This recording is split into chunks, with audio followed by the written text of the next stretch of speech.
हमारी खुदावन यीशु की अंजील मुक़द्दस मत्ती के मुताबिक उसका 11वां बाब 16 से 19 आयत तक। उस वक्त यीशु ने हजूम से कहा, मैं इस ज़माने के लोगों को किससे तशबीह दूँ? वो उन बच्चों की मानित हैं जो बाज़ारों में बैठे हुए अपने साथियों को पुकार कर कहते हैं कि हमने तुम्हारे लिए बांसुरी बजाई पर तुम ना नाचे, हमने नाला किया पर तुमने छाती ना पीटी, क्योंकि यूहन्ना ना खाता आया और ना पीता और लोग कहते हैं कि उसमें बदरू है। इब्ने इंसान खाता पीता आया और लोग कहते हैं कि देखो खाओ और शराबी मुहस्सलों और गुनहगारों का यार, मगर हिकमत अपने कामों से रास्त ठहरती है। पाकलाम के पढ़े और सुने जाने पर खुदावंद की बरकत हो, खुदा का शुक्र हो। अजीज दोस्तों, आज के कलाम में हम देखते हैं कि जिन यहूदियों को उसकी पहली आमद देखने का शर्फ हासिल हुआ, उनके दिल में ना मसीह बादशाह के लिए ना उसके पैरोकारों के लिए कोई दिलचस्पी थी।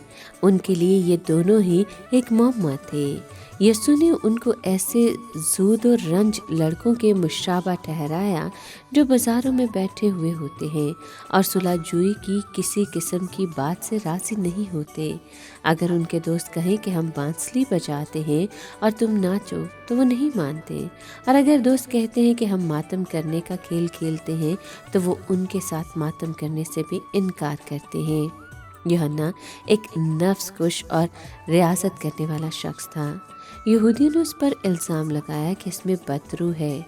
दूसरी तरफ इब्ने आदम आम आदमियों की तरह खाता पीता आया। यहूदी यूहन्ना की नफ्स कुशी और रियासत पसंदी से नाखुश थे, चुनांचे उनको यीशु के आम अंदाज में खाने पीने पर खुश होना चाहिए था, लेकिन नहीं, वो तो उसे खाऊ, शराबी आदमी, महसूल लेने वालों और गुनहगारों का यार करार देते थे। बेशक यीशु न खाऊ था न शराबी, और उनका इल्ज़ाम सरासर बहतान तराशी और मन घड़त था।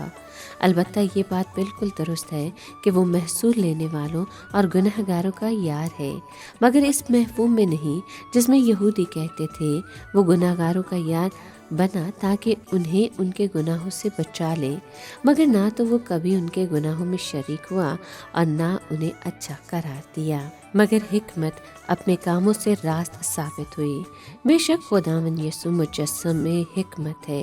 गैर ईमानदार बेशक उस पर कीचड़ उछाल लें, लेकिन वो उनके कामों के सबब से जो वो अपने पैरोकारों में करता है रास्त ठहरता है।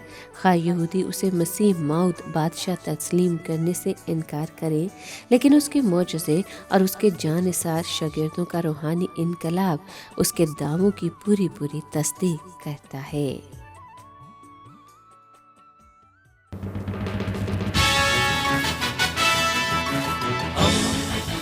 दोस्ती का पैगंबर, रेडियो वेरितास एशिया।